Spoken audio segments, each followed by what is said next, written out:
Firman Tuhan di dalam kitab Kejadian pasal 41 ayat 1 sampai 53 ini pembahasan cukup panjang, dan kita akan melalui dua tema besar, yaitu mimpi Firaun dan Yusuf di Mesir sebagai penguasa. Inilah firman Tuhan. Setelah lewat 2 tahun lamanya, bermimpilah Firaun bahwa ia berdiri di tepi sungai Nil.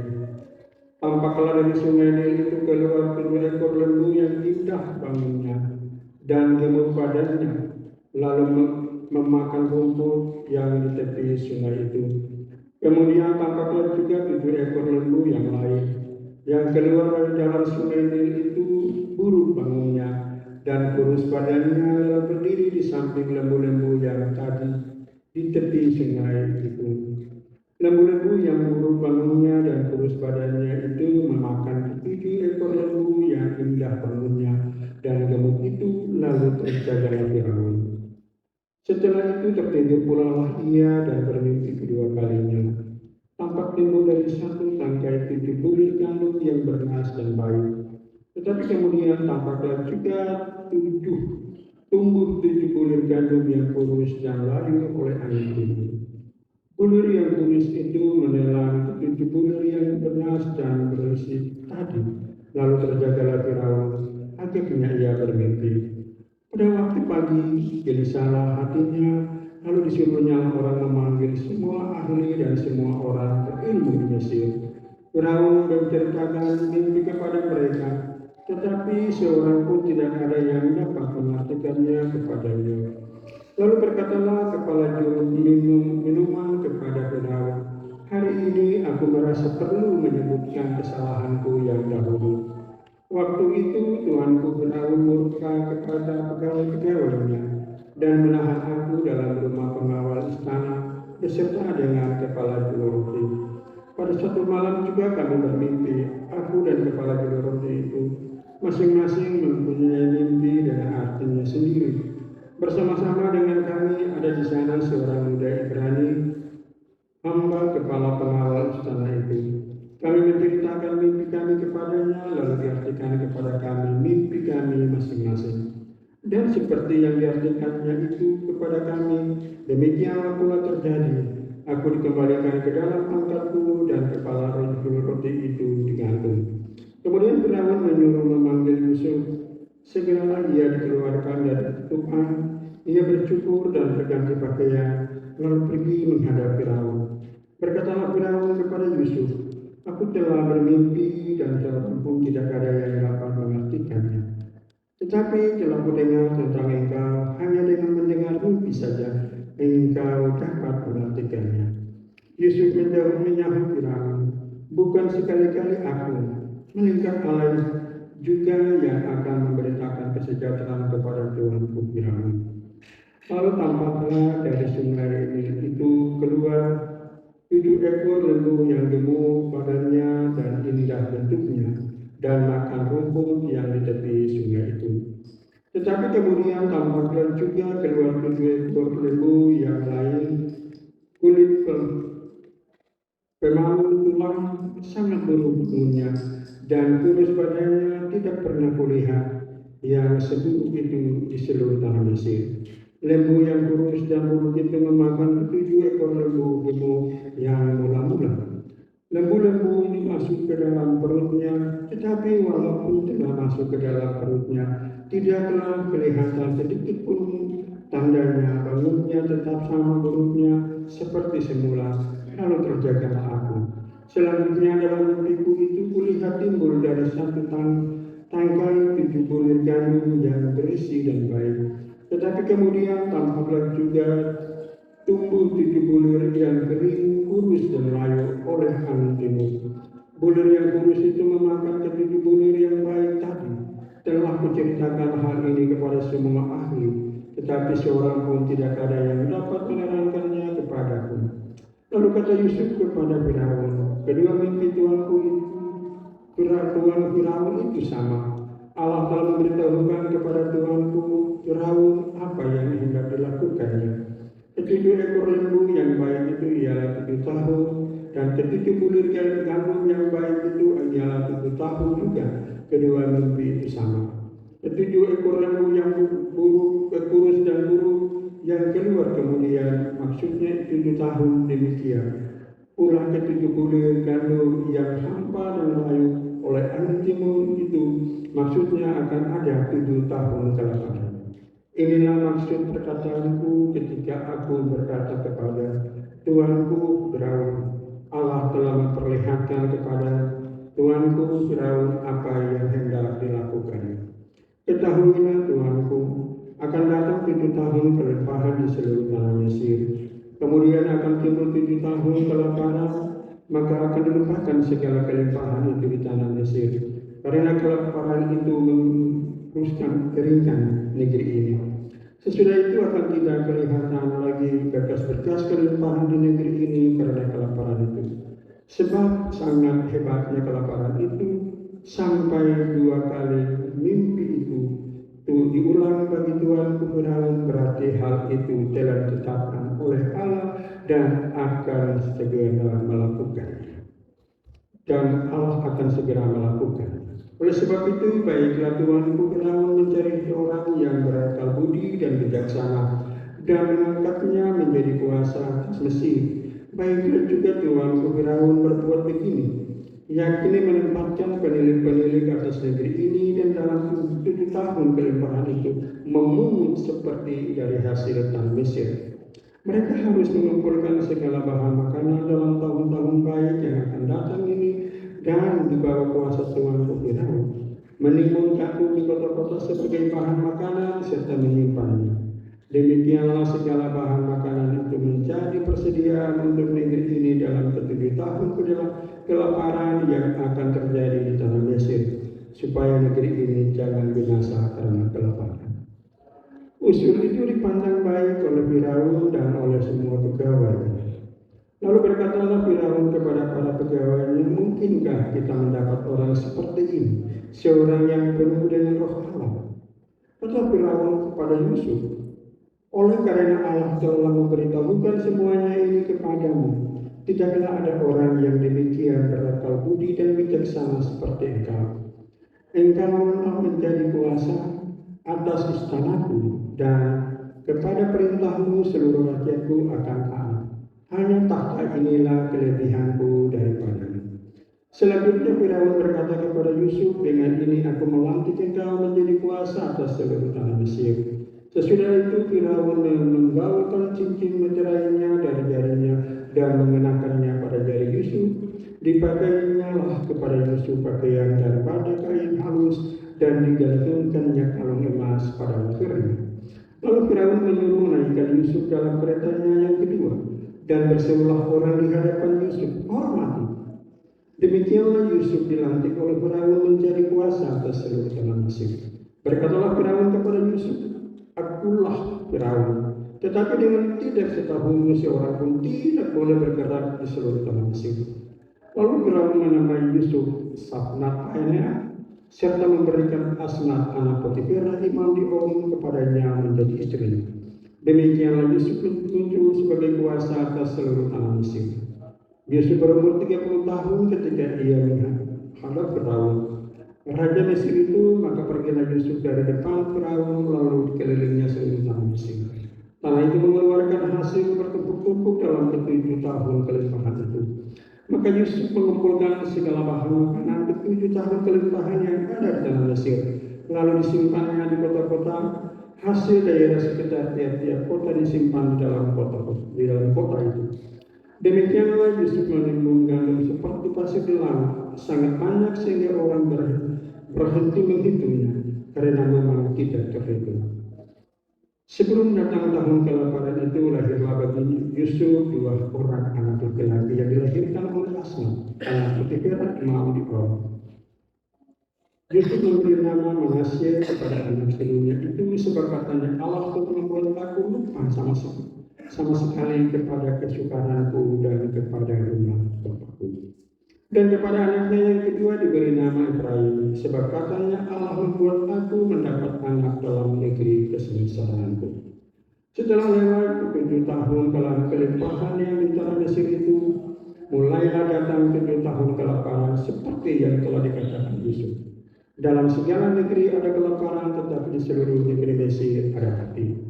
Ketika seluruh negeri Mesir menderita kelaparan dan rakyatnya berteriak, meminta roti kepada Firaun, berkatalah Firaun kepada semua orang Mesir, pergilah kepada Yusuf, perbuatlah apa yang akan dikatakannya kepadamu. Kelaparan itu merajalela di seluruh bumi, maka Yusuf membuka segala lumbung dan menjual kandung kepada orang Mesir, sebab makin hebat kelaparan itu di tanah Mesir. Juga dari seluruh bumi datanglah orang ke Mesir untuk membeli kandung dari Yusuf, sebab hebat kelaparan itu di seluruh bumi. Sampai demikianlah jauh pasal pembacaan firman Tuhan. Pujian kepadamu ya Kristus Yesus kekal selama-lamanya. Haleluya.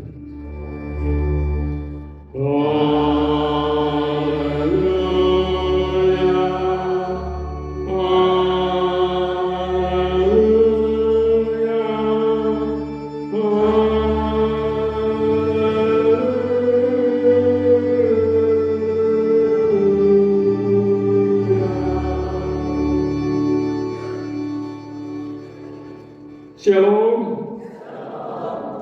Damai sejahtera Allah di dalam nama Yesus Kristus bagi Bapak Ibu, saudara-saudari, anak-anak persekutuan yang hadir pada pagi hari ini. Pembacaan ini cukup panjang, bukan cukup dan belum panjang. Dan bilang cukup, bilang panjang. Sampai tadi malam musbu Bapak kita bilang kita baca dari 37 sampai dengan 5, jadi kasih pendek. Tapi yang dikasih dari sinode 1 sampai dengan 57. Jadi harus baca dulu. Baru nanti mau kasih pendek, mau kasih kurang, mau bikin di situ. Yang penting baca dulu. Ya, Bapak Ibu, tema yang dikasih juga memang tema ini. Dia juga cukup panjang. Pengertian. Misi pemulihan dan pemberdayaan bangsa-bangsa. Lalu. GKI mencari tema ini kamu menuju pada misi nikah dan itu berpikir secara ke dalam saja. Bapak Ibu saudara-saudari, hal yang menarik di ayat 1. Di ayat 1 dikatakan setelah lewat 2 tahun. 2 tahun ini semua bertanya, 2 tahun itu jabatan Firaun kan? Atau 2 tahun itu juru minum ini ketika keluar dari penjara kan? Ini pertanyaan besar. Saya tadi malam coba berpikir, kalau baca seperti ini, sesungguhnya yang sedang disaksikan itu berbicara tentang Yusuf, bukan masa jabatan Firaun. Berarti Yusuf itu di waktu peristiwa di rumah Potifar ditahan, dimasukkan ke dalam penjara. Di dalam penjara ini ketemu dengan 2 orang pegawai Firaun, juru roti dan juru minum. Dua mimpi, dua cerita Yusuf. Aduh, kecenderungan bunga begini. Ternyata apa yang Yusuf jelaskan itu seperti itu yang terjadi. Juru roti digantung, juru minum kembali pada tugasnya. Lalu itu sudah 2 tahun dari masa juru roti dengan juru minum mimpi. Terus peristiwa Firaun juga mimpi. Mimpi yang kita baca dari ayat 1 sampai dengan 4 itu tentang lembu. Ayat 4 sampai 5 sampai dengan 7 tentang gandum. Ini 2. Kenapa? Bagian yang penting dalam hidup orang-orang Timur Tengah. Makanan mereka daging itu antara lembu, domba, keledai, itu benar-benar daging. dan makanan pokok itu gantung. Tuhan kasih penglihatan itu kepada kita. Dan penglihatan ini urus ilmu, urus terang, urus cara berubah. Yang muncul pertama ilmu bagus, baik, dan muncul kedua urusan itu dalam urus tidak ada. Lalu Bapak Ibu saudara-saudari, ketika Firaun panggil dia punya semua orang pintar di Yerusalem atau di Mesir, di Kairo, Firaun panggil. Tukang-tukang seni, tukang-tukang sulap, ini tukang sihir. Ini adalah orang-orang yang berilmu. Jadi Firaun panggil. Orang bisa bersama. Ibu bapak, saudara-saudari, mimpi itu tidak bisa diartikan. Orang-orang yang berilmu ini juga terbatas. Karena setan dengan Allah tidak bisa bersatu. Kalau itu datangnya dari Allah, mimpi dan segala sesuatu dari Allah bagi kita, setan tidak bisa.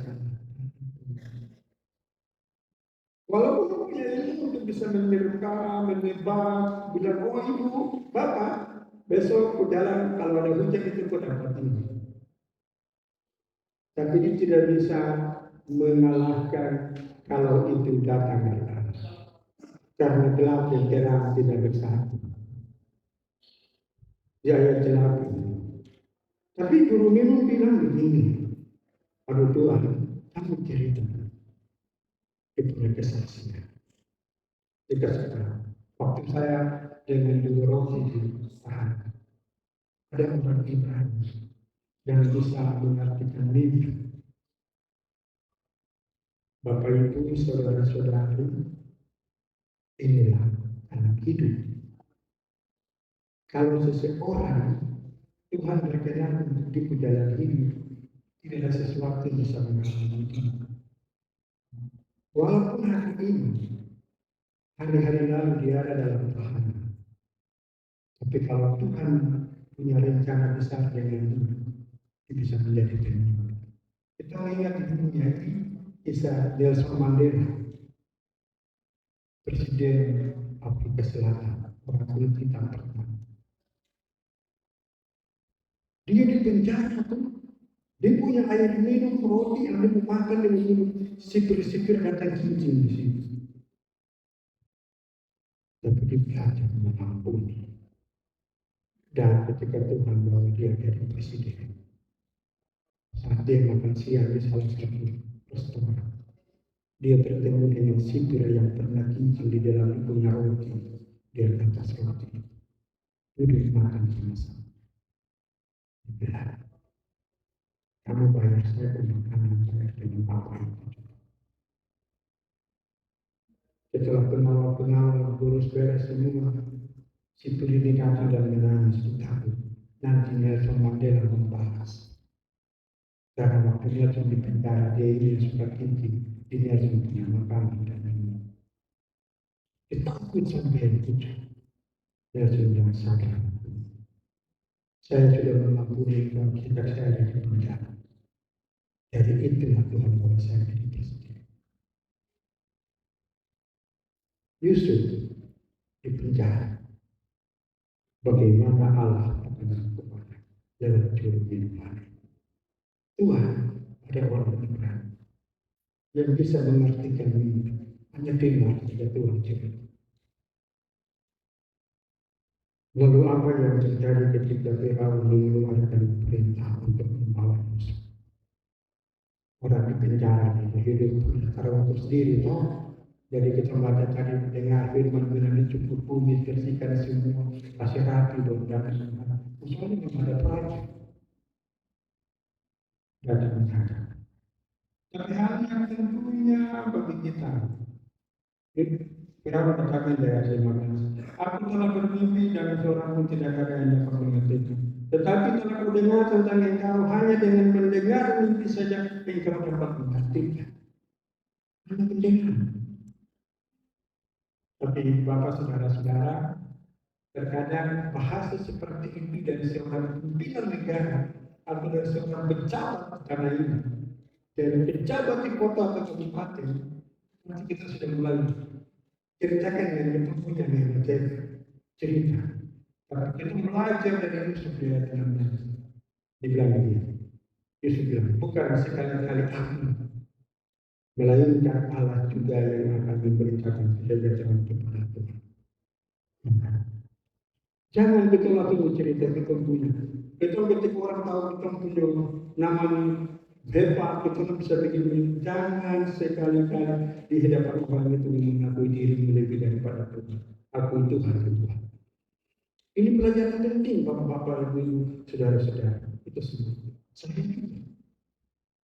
Ketika ibu bapak sebagai warga jemaat berbicara tentang saya dalam Tuhan, lebih baik saya mengatakan tentang Tuhan. Itu penting. Yang paling utama dalam hidup. Tuhan. Yesus bilang, bukan sekali-kali aku, melainkan Allah juga yang akan bekerja. Allah, Yesus aku itu. Sebagai proses lain, kiranya cerita pemimpinnya. Kalau sudah semua diceritakan, Yesus sampaikan, Tuhan raja. Kemudian Tuhan memilih seseorang menjadi pemilik atas seluruh, penguasa atas seluruh proses ini ketika 3 tahun penyembahan. Berpikir kenapa berpikir terakhir anak sudah. Teman-teman, maksud itu kan Ibrahim menjadi penguasa orang kedua secara syaraf.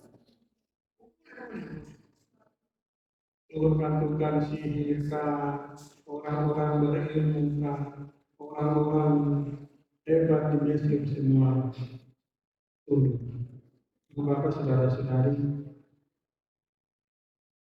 hanya hal yang Yusuf terima dari Firaun bilang, semua ini dibawa kekuasaan kecuali istana ini. Di dalam istana raja, oke Firaun, tapi di luar situ Yusuf bilang, Bapak Ibu, saudara-saudari, satu bagian firman Tuhan yang selalu dari nanti Amsal 16 ayat 7. Jika Tuhan berkehendak pada dalam seseorang, maka musuhnya pasti tidak berangkat. Jadi kalau Tuhan sudah bilang Yusuf dari kesekian sampai sekian, perjalanannya saja. Walaupun awalnya kau dijual sama saudara-saudaramu, Tuhan tipu bapak ayahku, bilang kau begini, ada kau dimakan sama binatang buas, kau juga dibawa kepada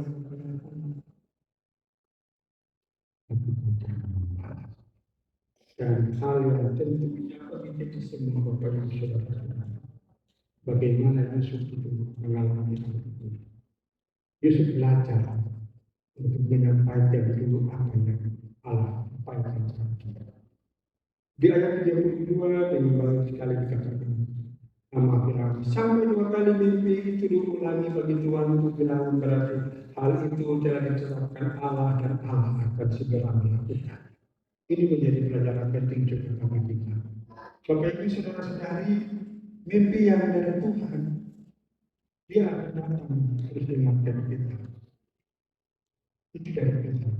Tapi mimpi bisa juga karena capek, karena lelah, kegiatan, kedukaan seperti sekarang, keluar kita melalui alam, karena kehangatan, tidur sejenak, terus mimpi.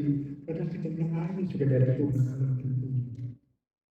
Mimpi juga dalam bunga-bunga tidur. Tapi kalau mimpi yang dari Tuhan, yang tetap. Dalam bentuk apapun itu arti sama. Dan bukan, nanti tetap sama. Hidup di tahun kelimpahan, di tahun kelimpahan. Kalau mimpi dari Tuhan. Beberapa saudara-saudari ini yang perlu kita belajar. Mimpi Firaun itu mimpi dari Tuhan. Dan Firaun ada di dalam rencana Tuhan. Untuk keselamatan bangsa Israel ketika 7 tahun ke depan. Di dalam rencana itu, Firaun Tuhan berikan hikmat. Walaupun tidak kenal saya. Pada masa itu Bapak Ibu Saudara-saudara, siapa menyebut Allah Ibrani dia dibunuh. Tapi Yusuf memberitahu tentang Tuhan membutuhkan satu penjelasan, satu jawaban tentang mimpi ini. Yusuf menjelaskan tentang Allah Israel. Allah Ibrani dan perlu menerima. Dan apa yang dilakukan? Akhirnya saudara-saudara Yusuf melakukan segala tugas itu dengan baik. Yusuf tidak memikirkan hal-hal yang lain, tetapi Yusuf tidak pernah melupakan Tuhan. Yusuf tetap setia dalam situasi dan kondisi seperti itu. Dan pada bagian kita yang kedua, bagaimana Yusuf menjadi seorang penguasa. Engkau menjadi kuasa atas tanah dan kepada perintahku seluruh rakyat akan taat. Hanya kakak ini yang kelebihanku daripada. Beberapa saudara-saudari di pembacaan kita tentang Yusuf di Mesir sebagai penguasa. Hal yang menarik bagi kita adalah di sana bagaimana Firaun berkata. Oleh karena Allah telah memberitahukan semuanya itu kepada di ayatnya yang ke-39. Firaun mulai mengakui Allah Ibrani. Pada masa itu tidak boleh yang melebihi, hanya dewa yang disembah oleh orang Mesir dan Firaun sebagai penguasa. Tapi akhir itu pernyataan Firaun, oleh karena Allah telah memberitahukan, diawali dengan mungkinkah kita mendapatkan seorang seperti seorang yang penuh dengan roh Allah, penuh dengan roh Allah. Kalau pada bagian ini, karena Allah telah memberitahukan semua itu kepada Firaun yang mengakui Allah. Bapak Ibu saudara-saudari dalam perjalanan Yusuf begitu luar biasa dengan segala kemenangan diberikan oleh Firaun. Hal yang menarik di ayat 46, Yusuf berumur 30 tahun ketika ia menghadapi Firaun Raja Mesir. Perlu saya sedikit jelaskan bagi kita, Yusuf berusia 13 tahun di pengatang-atang jual dia.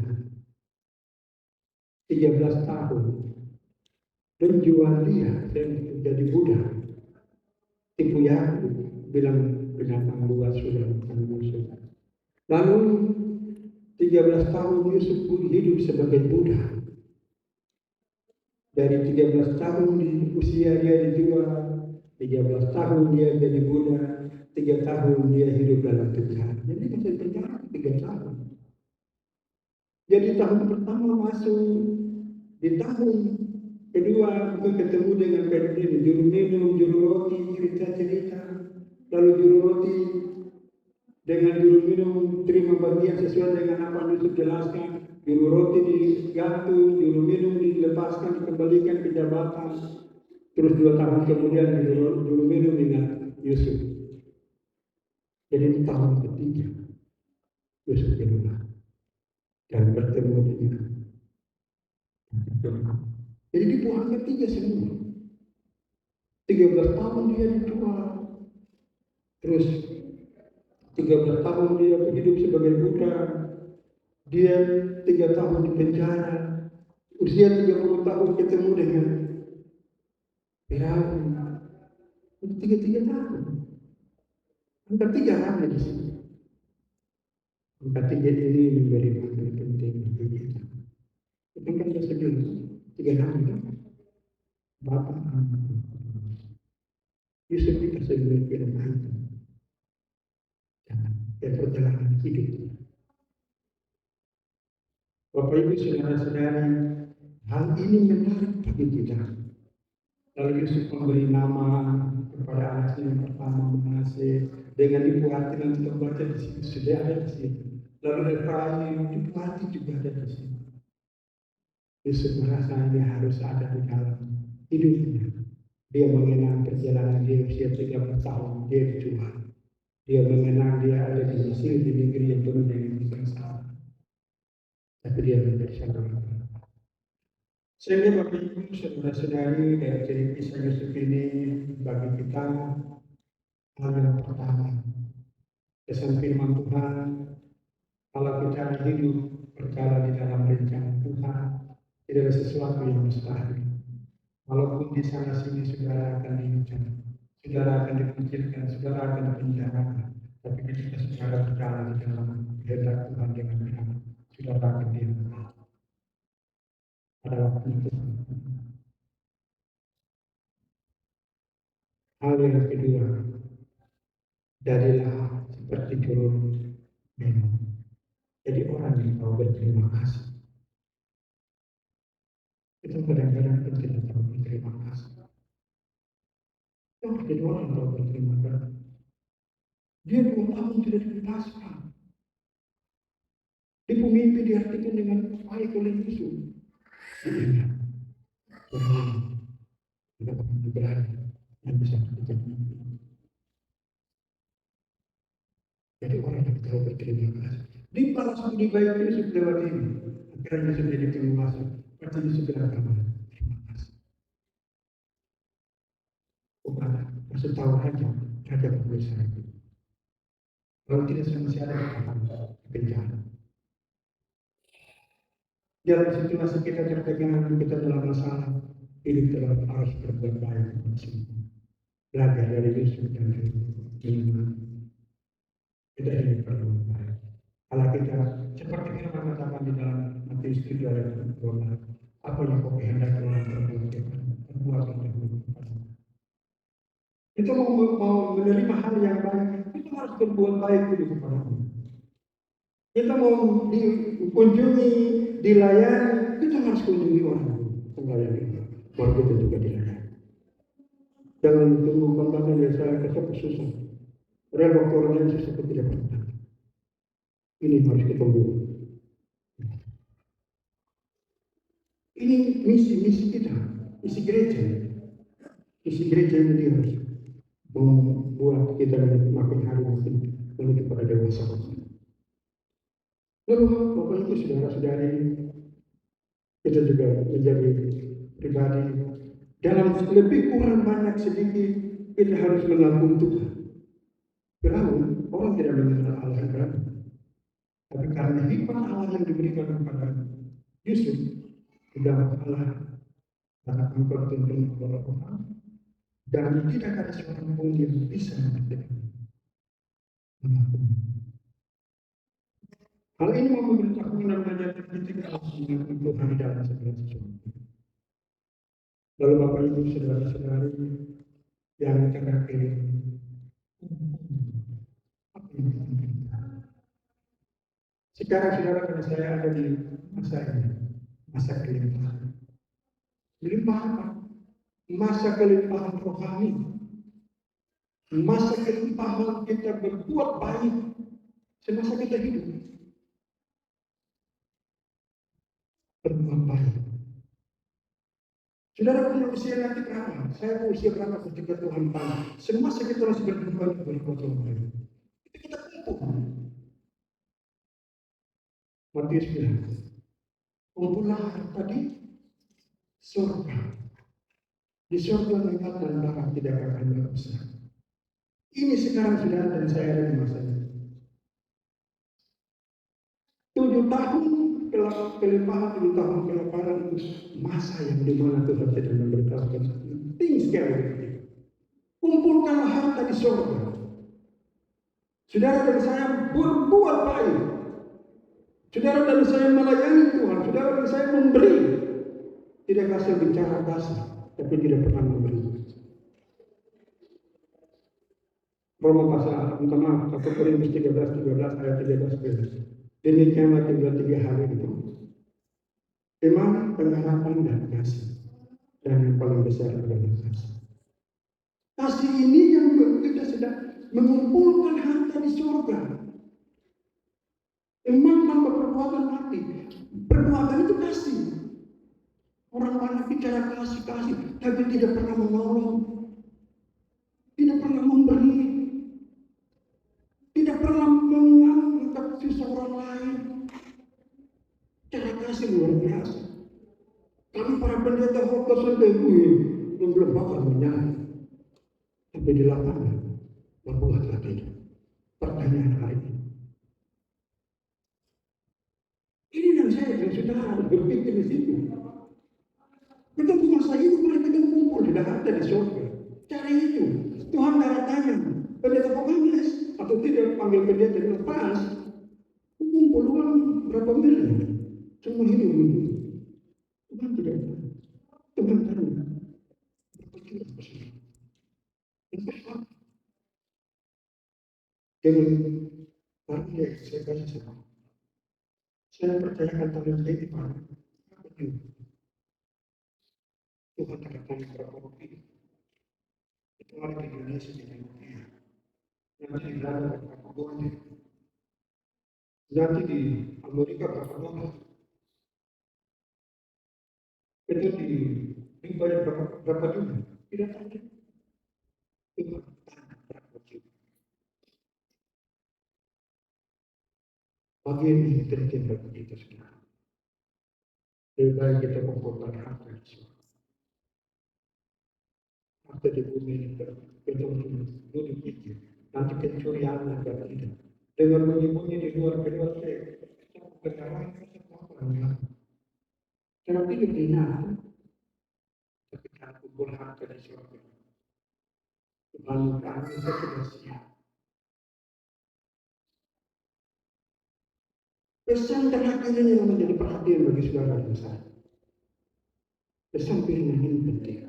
Itu kumpulkan harta di surga. Ketika masih kelimpahan saudara dan saya dalam pertandingan iman hidup ini, berbuat lagi. Dengar firman saya lakukan apa yang difirmankan. Misalnya pemahaman ayat 13. Dan janganlah menyerahkan anggota-anggota tubuhmu menjadi senjata bela lima. Jangan jadi serahkan anggota tubuh buat hal yang jahat. Itu berarti kita sendiri sedang mengumpulkan hal yang buruk. Yang pada akhirnya kita akan tua itu. Yang baik. Di ayat 13 ayat 26. Tetapi jadikan tubuhmu sebagai senjata kebenaran. Ya. Saya mengenai Tuhan panggil kapan saja, tapi saya sudah memberi yang terbaik. Jangan Bapak Ibu, terkadang kita berpikir, nanti orang yang sehat-sehat, orang yang baik-baik, tapi ketika meninggal, dia masuk surga, belum tentu. Orang sakit, orang yang buruk, orang yang lemah, orang yang miskin, itu juga ada. Bisa kasih. Tidak orang-orang tapi penasaran jawaban dari ini waktu berpisah orang-orang yang telah dapat penyiksaan tersalah kemampuan ekonomi hidupnya bukan Tuhan tapi bersama Tuhan kita cari mari kita kembali mari kita kembali beberapa akan kita akan bersama Tuhan memberkati firman-Nya bagi kita semua.